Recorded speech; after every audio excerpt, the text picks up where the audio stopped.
Alright, time for another Rant review. Today we're going to be talking about It Follows, which is a great title, by the way. I really, really like that title. The movie itself is pretty dang good. It's more old school horror that's based more around suspense and tension and dread and all that, as opposed to just a huge body count where people are dropping like flies. This one's more about what might happen as opposed to showing you lots of blood and gore. And I respect the movie for it. It does it really, really well. Really, really, really well. Where you know the thing is behind her and it's coming for her. It's really effective. The cast themselves, they're okay. None of them are particularly interesting, but they're not bad. The ending was a little strange, but then this movie is pretty strange. I'm going to get into that. There's a lot of things in this movie that are just really, really weird. I can't explain them. I don't know why they were here at all. But none of that mattered because the movie was effective. At the end of the day, the villain never even speaks. It's this, like, unknown force of destruction, right? That's just hunting her down the entire movie long. And it doesn't need to speak. It's so effective. It just works. It's good. It's really, really good. I mean, every time it's after her, you are afraid for her safety. You do not want it to catch up to her. You don't want to find out what it's going to do. So, it's good. There's the short version. The long version, well, the spoilers and the ranting. Okay, where the hell do I start with this movie? I guess the basics of the plot. It's really simple. Apparently, someone has sex with you. You get cursed. This thing follows you until it catches you, and then it kills you. Unless you have sex with someone else first, then they get cursed, and it follows them, cycle, endlessly. Snake eating its tail, that kind of thing. It just keeps going. The catch is, if it kills that person, then it comes back after you. So if you have sex with someone, and it goes after the person you had sex with and kills them, then it starts coming back after you. That's how it works. It's really simplistic, the idea, and it's really, really good. It just works. The concept is really good. The lead character, her name is Jay in the movie. She meets some random boy, and she likes him, and they do it, and then he ties her to a chair and drags her out into the middle of nowhere, explains the whole idea to her of this monster, this, relentless thing, and then shows it to her, right? That was the best, most effective part of the early, I want to say few minutes, for 30 minutes of the movie, where he ties her to the chair and he tells her everything, and it's it's gonna come after you and it's not gonna stop and it can look like anyone and all this stuff. And then the thing, he waits for it to show up, right? And it is across this abandoned parking lot or structure or whatever, walking towards her, and she gets to see the thing right at the beginning of the movie coming after her. It's so effective. It's really good. The one big catch to the monster is it is relentless, and he says something like, it's slow, as in it's slow moving. That's its one weakness, but it's not dumb. In other words, it's not gonna fall for stupid tricks, right? It's got some level of intelligence. But the thing, it can't run, it can't sprint, it can't jog, it can't power walk. It can only, walk really, really slowly towards you. That's it. It's one big glaring weakness, and they never explain why it's that way. But if it wasn't, most of the good scenes in the movie wouldn't work. The best scenes by far in this movie are when she doesn't know it's behind her, and it's walking towards her. And you're like, is it gonna catch her? Is she gonna see it? Is she gonna do something? Is she gonna move? Those are the best scenes in the movie by far. But yeah, that arbitrary weakness, it suits the movie. It suits the villain, this particular villain. But yeah, that's the whole plot of the movie right there. I mean, this thing is gonna follow her around until she either passes it off to someone else or it catches her and kills her. And the whole movie, she's either running away from it or trying to fight it. One of the two. And the couple of times they try to fight it don't really work out particularly well. No one else can even see the monster. Only she can. Only the people that have been cursed can see the monster or the ghost, or they're not really clear what it actually is. The bad thing that's following her. Only she can see it. So all her friends that are following her around throughout the movie trying to help her and protect her and all this, they don't even believe her for half the movie because they can't see the thing following her. She's like pointing at it and like, it's coming, you know, and like running away, but they can't see the thing, so they have no idea. But round about halfway through the movie, that changes. There's this scene where it's such a good scene where they're on the beach, right? He tells them something. They find the guy that gave it to her, and they get some more explanation of why he gave it to her and what happened to him. And he tells her something like, if you need time to decide if you want to pass it on, if you want to screw someone over, literally, not figuratively, literally, screw them over by, having sex with them and giving them the curse.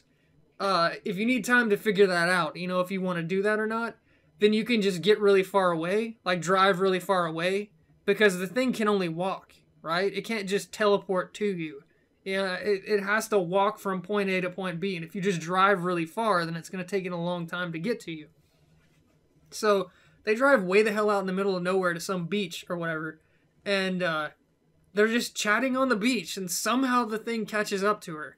I guess they didn't drive very far, because like a couple of minutes into this scene, it's there, right? Like walking out of the woods behind her, and you would think this woman, at this point, she knows what the thing's capable of. She knows it's not going to stop, right? I guess she just thought it was slower than it was, like she had more time.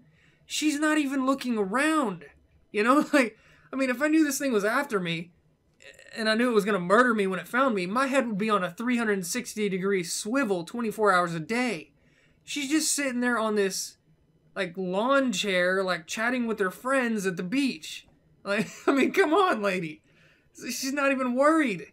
I mean, and it takes this thing forever to walk out of the distance. It's like 5 separate scenes where you're looking at her and the thing's walking at her, and it shows her friends and they're chatting, and then it looks at her again and you see it a little bit closer, and it just keeps getting closer to her, and she's never once like looks around her to like see if the thing is coming.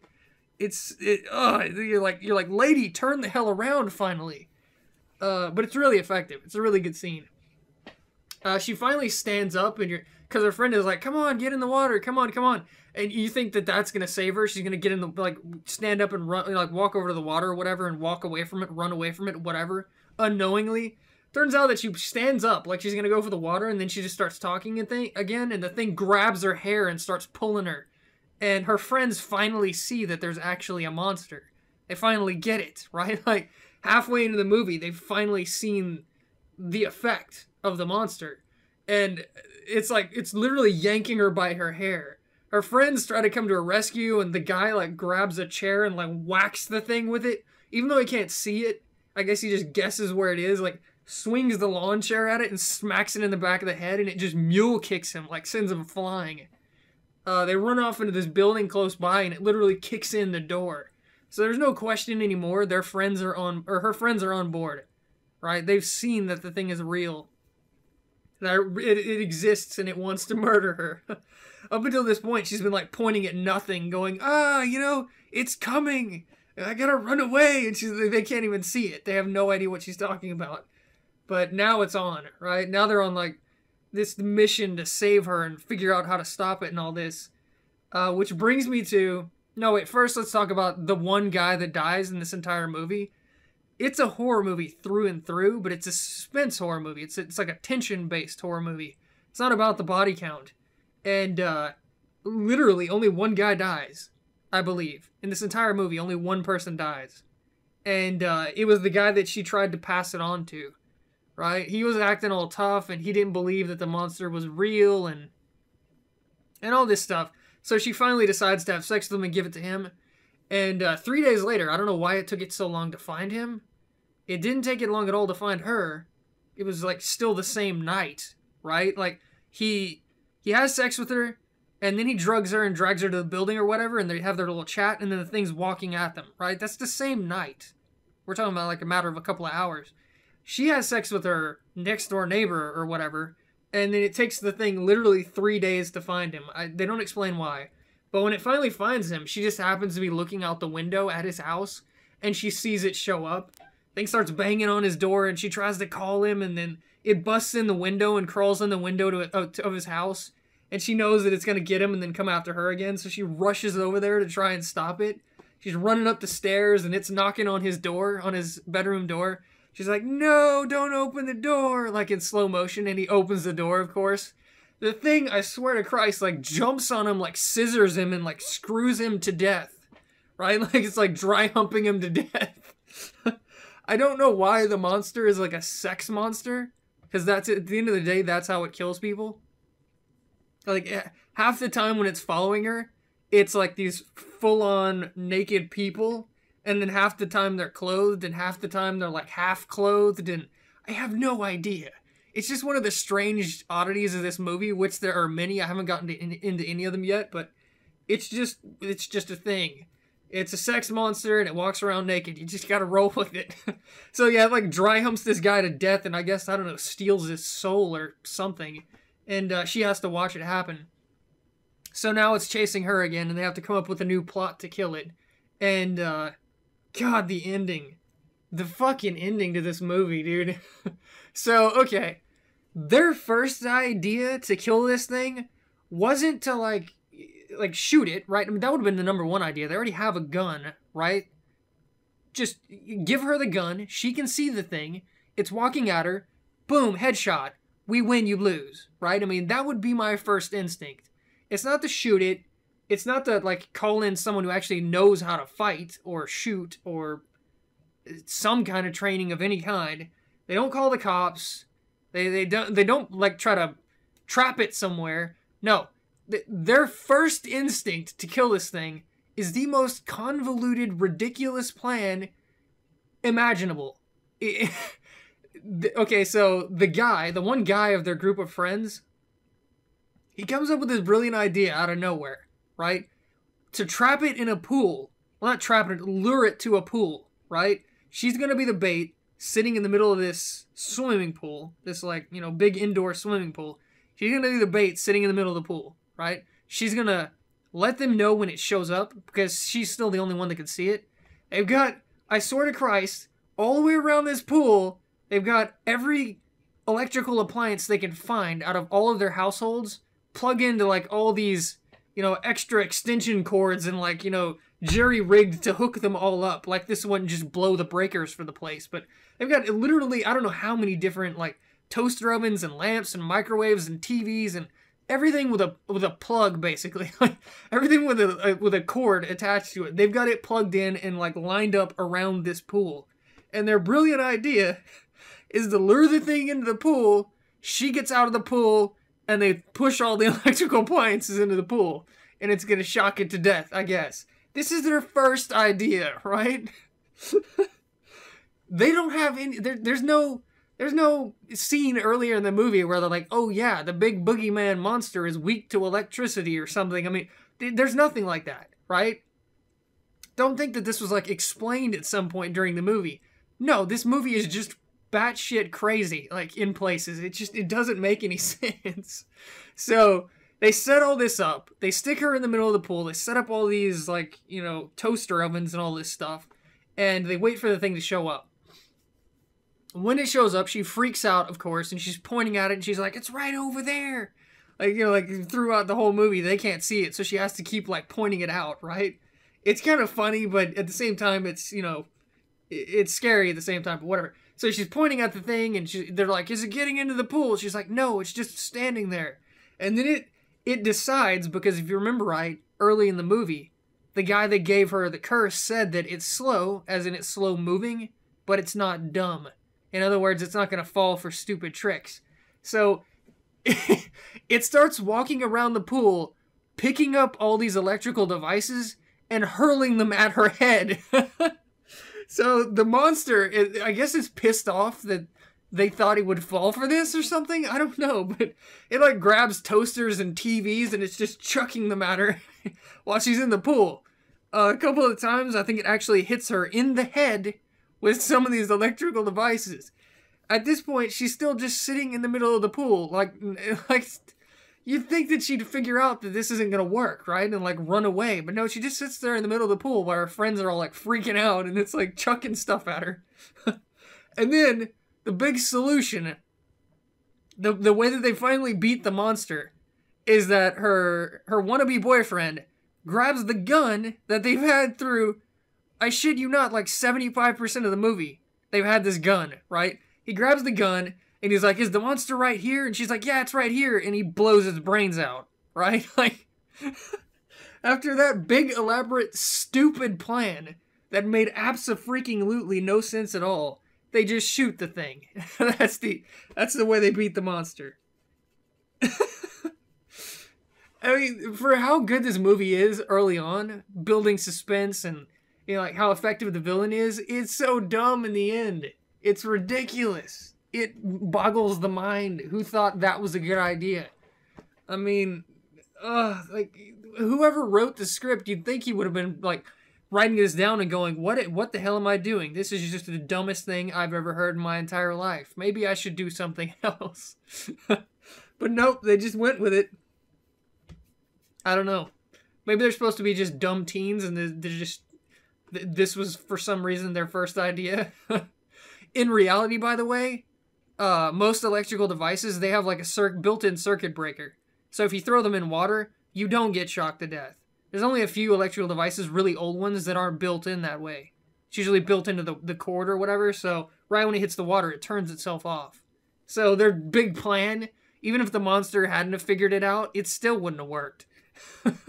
Hilariously enough. Whoever wrote the script didn't do their homework, I guess. But yeah, God, the ending was so stupid. And then after that, when they think they've killed the thing, of course, you know, it pulls that whole evil is forever thing where, you know, evil can't die, and in the last scene, it's following them again. And in this case, the wannabe boyfriend actually is her boyfriend now, so they have done it, finally.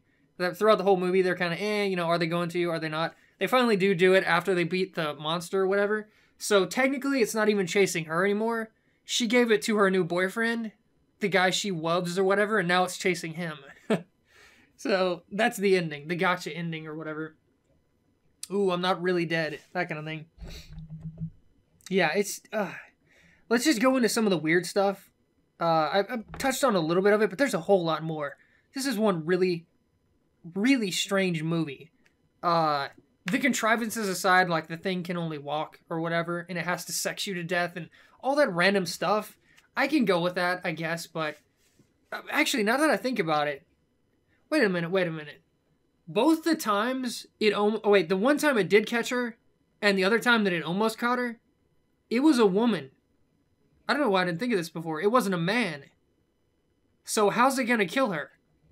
Right? Like, if it has to have sex with her to kill her, because the whole curse is built around sex or whatever, so if it really is like a sex monster and that's the only way it can kill you, what was it gonna do to her? Scissor her to death? I mean, like, both, like, the first time when it almost has her, it's a woman in her house, and she thinks she's safe, and she thinks that, you know, he checked all the doors or whatever. It's actually in the house, and it's standing like a couple of feet in front of her when she finally sees it.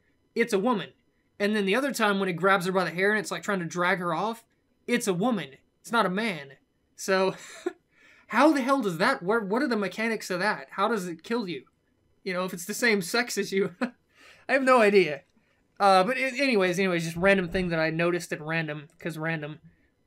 Okay, so the first time when it's in her house or whatever, like, okay, let's just set the scene real quick. They're in her house because she's scared because the thing is following her. They don't believe her yet. They don't think the thing is real because they can't see it. But they're like, you know, her wannabe boyfriend guy, he volunteers to come over to her house to stay over the night. I wonder why. And he's there, and then they hear this crash. Apparently when the thing can't get into your house, it has no qualms with just breaking the windows to get in, because it does it multiple times throughout the movie. But it breaks one of the windows, and, you know, she's like, go check on it or whatever, you know, go see what happened, you know, that kind of thing. She sends him in as basically cannon fodder, hilariously enough. But the reality is the thing doesn't want to hurt anyone but her. So even if he did run into it, not only would he not be able to see it in the first place, I guess she didn't know that at that point in the movie. Otherwise, sending him to look for it was kind of stupid. I don't honestly know if that was the part where she had the explanation yet. If it was, then that was really dumb, but whatever. So she sends him down there to find the thing. He doesn't find anything. He comes back and he says, you know, there's nothing to worry about. And then he's like, I'm going to go look for your sister, or tell your sister or something. So he leaves, and she starts wandering around the house for God knows what reason. If the thing is there, you don't want to be wandering around the house. And if it isn't there, you don't have a reason to be wandering around the house. So why the hell are you wandering around the house? But she goes wandering around, she gets to the downstairs, and she gets to the kitchen, and she turns, and I swear the thing is like a few feet in front of her, just standing there, right, looking at her. And that's not the weird part. That's pretty, pretty well in tread, horror territory right there. You round the corner, you see the monster. The strange part is, the monster is peeing itself. Why? I have no idea. It's not a person. It's a monster that looks like a person. So it shouldn't even have emotion. Why is it peeing itself? And then when it starts walking towards her again, it's still peeing itself. It's really freaking weird. I have absolutely no idea why that was in there. There's no explanation for that at all. Early in the movie, why is it an old woman? It's supposed to be intelligent. Multiple times throughout the movie, they state that, it's smart or whatever. It's not going to fall for dumb tricks or whatever. If it really is smart, and it really wants to come after her incognito, why is it this old woman in, like, a hospital gown walking on their, like, school campus or whatever? What? It's like the reverse of Where's Waldo. This thing is like painting a big bullseye on its head, neon colors, like, here I am. That's not very smart. It's very contradictory to everything we've been told about the monster. I mean, it's basically like doing everything in its power to let her know that it's there. It's really weird. And even if it did want to let her know that it's there, why an old woman in, like, a hospital gown? It's not like they've been to a hospital. It's just so random. I have no idea.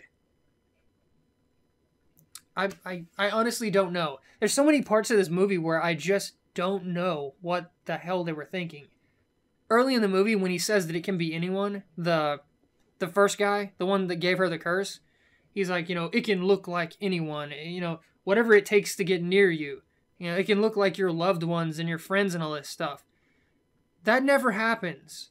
They even go back to that later in the movie, because her friends start telling her all these things that, to prove that they're themselves or something, like they're talking about their past. I don't know. It's really weird because she didn't have any reason to question them in that scene, but they just randomly start, talking about their past, like, I'm really me type of thing. It's really strange, but the monster never looks like any of her friends or her boyfriend or her mother or her father. It never looks like anyone she actually knows. It's always strangers. So why did they bring that up early in the movie? Again, really, really weird. And why did they bring it back up later in the movie if they're not going to do anything with it? I mean, when I heard that, I was like, okay, it's going to turn into her sister, and then it's going to turn into her boyfriend, and, it's going to try and trick her, and, she's going to get confused and all this stuff, and turn on the wrong people. No, none of that happens. None of it. At all. They talk about it, but it never happens. It's so strange. It's like a big part of the plot that was supposed to be there, but it just isn't. It comes after the guy, and it finally gets him, and it's like, it's not really having sex with him, it's like dry humping him. Because you see the camera pan, and it's half naked, the thing, whatever it is, like from the top up. And it's still got underwear on, though. It's still got panties on or whatever. And it's like dry humping him. And then you see him like turn a weird color, and I guess he's dead. It's so strange. So much of this movie is so weird. I don't know what to say.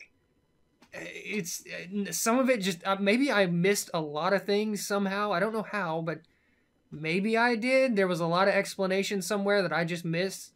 But at the end of the day, it's still a good horror movie because the thing is, it's effective. You don't want it to catch her. You're constant. It's that where the monster's coming and the character on the screen is obviously oblivious for some stupid reason, and you're like screaming at them to react. Like, what are you doing, dumbass? Like it's coming for you, that kind of thing. It's like that. You've had that moment happen in tons of movies. This nails that feeling, that emotion. Like you're rooting for them and you don't want it to get them. It's really good here. So, as weird as this movie is, and it is weird, it is good. It works. So there you go. Sex monster horror suspense thriller movie. I have no idea what the hell to call this. Rant review. And like I said, I love the title. It Follows. How good is that? How to the point is that? Right? That's the movie. Yeah, I mean, whoever nailed that title, good on you, because it's really, really good. It's short and it's ominous and it's everything the movie is and nothing it's not, and it's just good. It Follows, because that's what it does. You know, it follows you forever until it kills you.